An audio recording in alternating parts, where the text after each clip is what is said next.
Salut à tous, ici Dorado pour une nouvelle vidéo où on va voir ensemble quelque chose de très important qui est la value dans les paris sportifs. Un grand merci à tous pour votre soutien. Si vous n'êtes pas abonné à la chaîne YouTube, vous avez juste à cliquer sur le bouton en dessous, d'activer la petite cloche pour ne rien louper des différents conseils qu'on peut donner. Et comme ça, vous recevrez un mail et une notification directement sur votre smartphone. Aujourd'hui, on va voir en fait l'importance de la value. La value, c'est quoi? C'est bien un bet qui a une cote profitable sur le long terme, euh, qui vaut le coup vraiment d'être joué. Vous êtes beaucoup à me demander, ouais, Dorado, est-ce que je dois parier sur des petites cotes? Est-ce que je dois parier sur des grosses cotes, etc. Mais une cote, voilà, à 2, bon, bah, au final, c'est pas souvent gagnant. Moi, je préfère assurer avec une cote de 1,60, etc. Et au final, les gens se trompent totalement dans cette approche.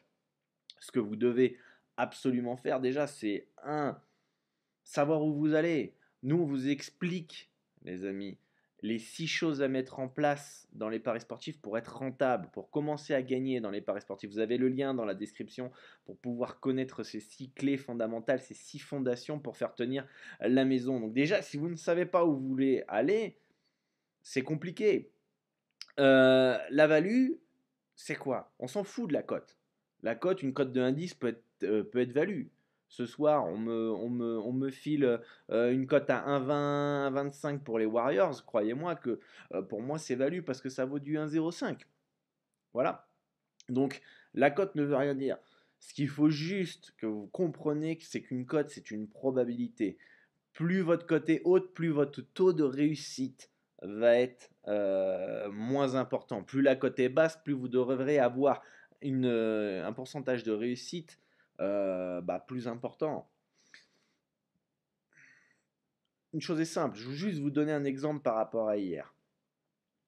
Hier, j'ai proposé sur tipster-pronostic.com Milwaukee moins 13 à 2.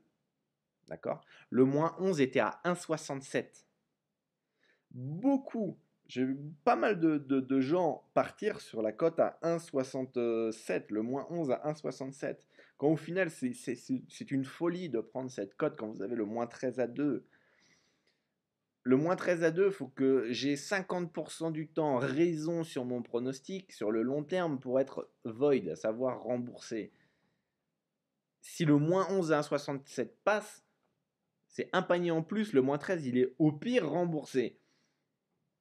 Mais si le moins 11 passe, la grande majorité du temps, le moins 13 à 2 va passer. Et pourtant, j'aurais gagné 33 euros sur une mise de 100, 33 euros en plus que la personne qui a pris le moins 11. Je vous laisse imaginer sur 1000 bêtes la différence, le manque à gagner qu'il doit y avoir.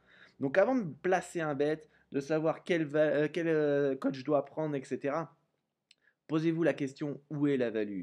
Où est-ce que sur le long terme, c'est plus profitable pour moi? Tout simplement, les amis. Voilà, cette petite vidéo un petit peu courte. Je vous explique un peu une des bases dans les paris sportifs. Vous avez 6 piliers, je vous le rappelle, à mettre en place dès maintenant si vous voulez commencer à être rentable dans les paris sportifs. Le lien est dans la description. Moi, je vous fais une grosse bise. Bonne chance pour vos bêtes. Soyez prudents. Et je vous dis à très vite pour une nouvelle vidéo. Ciao.